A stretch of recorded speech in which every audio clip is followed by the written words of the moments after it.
The right choices of leaders will play a major role in promoting development and sustain the growth of the economy. The gains achieved under the Aquino administration has the full support of the business sector.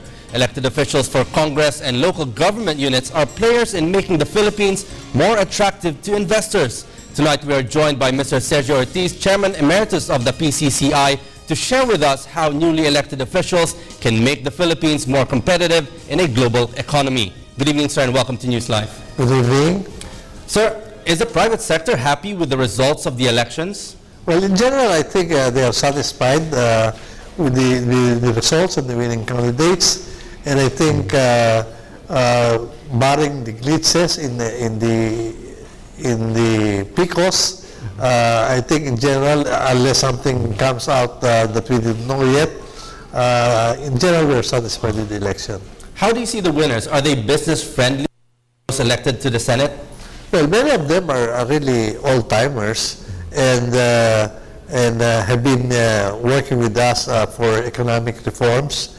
But I do wish that even the new ones will join now to really focus on how we can take off and focus on how to make the country competitive.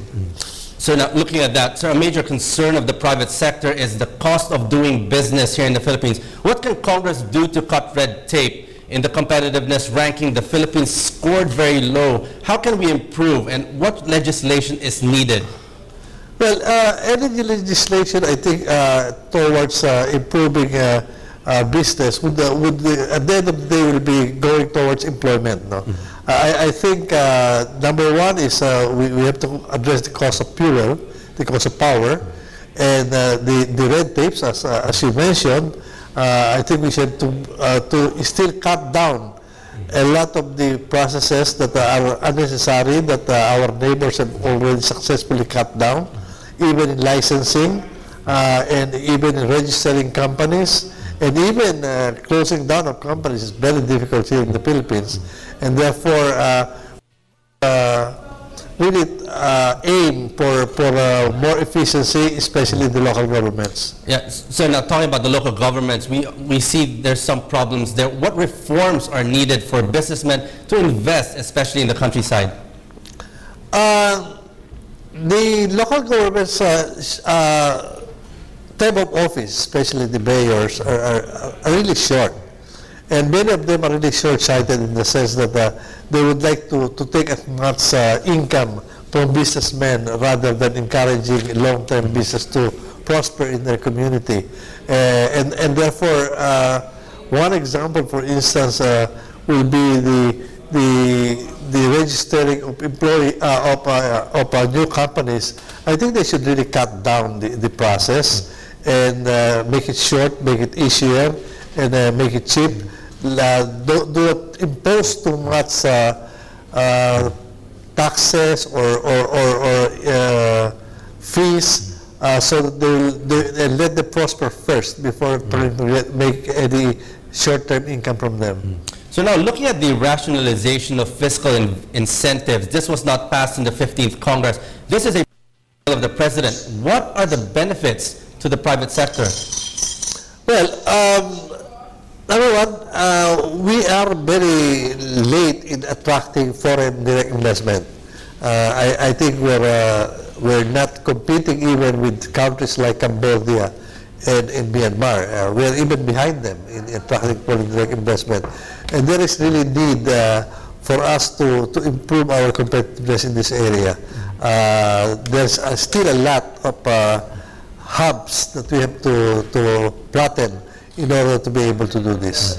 So now, looking at mining, an amended mining law, is this a must for Congress to pass to attract more foreign direct investments for mining? We were really looking at mining as the sunrise industry that would have propelled us to economic development the last few years. But so far it has not taken off. It's in doldrum right now. There is really a need to look into it and pass something that is acceptable and internationally competitive mining law. So now, looking at the slow inflow of foreign direct investments here in the country, should Congress amend provisions of the Constitution which hampers the flow of foreign investment? A lot of the people in the business sector would really prefer to see amendment of our constitution in that regards. We are, I think, the only one in this area of the world, if I'm not mistaken, and Indonesia was able to correct theirs, which has economic provision relating to nationalistic economic provision, and therefore we have to really look at it seriously. And if we cannot amend our constitution, we can try to find what laws we can pass to be able to go around some of the provisions that will be acceptable constitutionally. So now what are the next steps? What is the business sector looking into the candidates who won in promoting more business-friendly environment here in the Philippines? Well, again, there are a lot of departments which has still red tapes that does not really cost much to improve. There are no money involved. Many times it's just policies that they really have to look at and polish these policies in order to work, so that investors would find it conducive to investing in the country. And a final word? Well, we congratulate the winners in this election, and we hope that the business sector can work with them in trying to improve our economy, and at the end of the day, propel employment generation. Okay, on that note, thank you very much for joining us here at NewsLife. That was Mr. Sergio Ortiz, Chairman Emeritus of the PCCI.